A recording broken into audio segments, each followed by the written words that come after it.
Chapter 15.3 class 9 17 একটি সামান্তরিকের উচ্চতা ভূমির 1/3। সামান্তরিক আকার ক্ষেত্রে ক্ষেত্রফল হচ্ছে 192 বর্গ সেমি। সামান্তরিকটির উচ্চতা কত?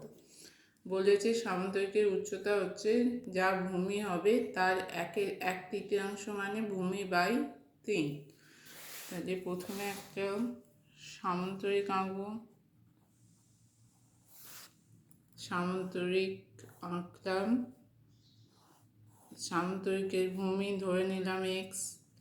তাহলে এখানটা উচ্চতা এইচ সমান কী হবে? ভূমির 1/3, তাহলে ভূমি বাই 3। তাহলে সামান্তরিকের ভূমি হচ্ছে এক্স, উচ্চতা হচ্ছে এক্স বাই 3। তাহলে এবার সামান্তরিকের ক্ষেত্রফল দেয়া আছে। ক্ষেত্রফল হচ্ছে 192 বর্গ সেমি। তাহলে ক্ষেত্রফল সমান হচ্ছে 192। তাহলে এক্স গুণিতক এক্স বাই 3 সমান 192। এক্স স্কোয়ার সমান হচ্ছে 192 গুণিতক 3।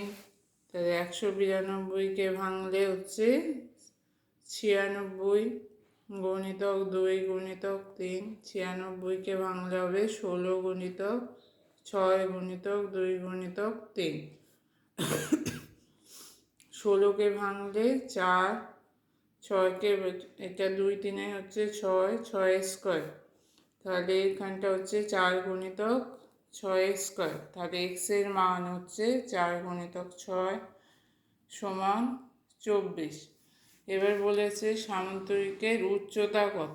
সামান্তরিকের উচ্চতা কত? তাহলে উচ্চতা সমান হবে উচ্চতা এক্স বাই 3 সমান 24/3 সমান হচ্ছে 8 সেমি। তাহলে সামান্তরিকের উচ্চতা হচ্ছে 8 সেমি।